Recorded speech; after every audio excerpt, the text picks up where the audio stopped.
Mikel. Hi. Leandro is the oldest outfield player you've signed since Willian. I know 28 is not that old, but in the context of the last few years and the recruitment policy, that is a bit older than some of the other players. Yeah. What's the reasoning behind that, and does this mean the end of that recruitment model? Very simple, that the squad can absorb right now a player of 22 years old. With the right experience, with the right versatility, with the right quality, and as well with the right price, for sure. And we had no questions about that. It's not that we have to sign 20, 21, 22 years for the next 5 years. That's not the plan. But we need to have a balance, and at the moment we have a really good balance in the squad that can absorb a player of that age. And he's the 8th player you signed from another Premier League team in 3 years since you took over. I think it was 11 years before that. There was only 8 players from Premier League teams. What's the importance to you, clearly, of buying players from within this league? Well, it depends a lot on the moment, but clearly when you bring somebody from a club that has experience in this league, which is a really demanding league and has a lot of specific contexts that are required to perform here, especially in this moment in time when you don't have time for preparation, it was something that it was very important for us. Mikel. And you've spoken, and Edu's spoken since the summer, about how almost character is more important than talent when you're signing players. Just following on from what Mark said, obviously there might be some concern given Leandro kind of went AWOL in the last few days at Brighton. What was it in your conversations that you as a club had with him that convinced you that he has the right character? Well, because we know the player, and we obviously dig into the experiences and the personality and the relationship that he had at other clubs, and we are very confident that we are signing the right person and the right player. Mark? Mikel, if you win on Sunday, I think it takes you to 50 points, which would be the quickest the club has ever got to that in their whole history. And it's only the halfway stage. What does that say about basically how you've done over this half? I mean, it's an incredible achievement to go this far.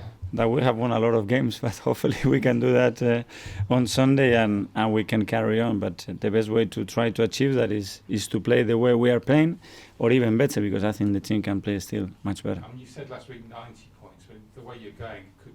I said more, no? I said 93, 95, 100, I don't know.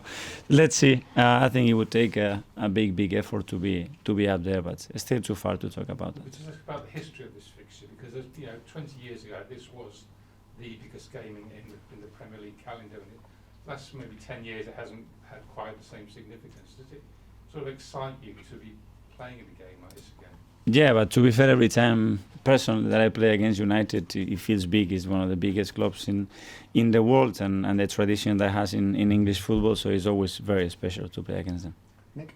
Mikel, I know that as a manager you can't control everything once the players have walked out on the pitch, but it seems to me that you're delivering such a consistency of performance now, not just the results but the performances, that you kind of know what you're going to get from each of those guys every single week. Firstly, do you agree with that, and also how hard is that to do?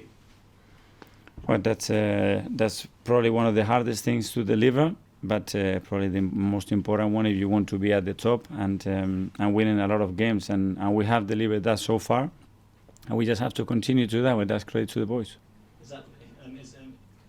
Is that the key for a title-winning team, though, to have that consistency ahead of everyone else? Yes, and we have that consistency as well, because we have consistency as well in the lineups, in the players that have been involved, with the amount of minutes that we have played, with the way we have played. There are a lot of factors, but certainly that's a big one. We'll go to Mike now. Thank you. Mikel, you've only dropped 7 points all season. Last season you dropped 9 points in the first 3 games alone.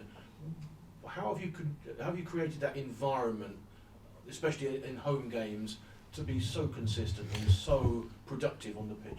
Well, the environment is created himself, because COVID doesn't exist almost for a few months right now in this country, and that was a big factor in those first 3 games. And then obviously that the team is growing, the team is improving, and we are a better team than last year. That's for sure something that is very relevant to be in the position that we are in.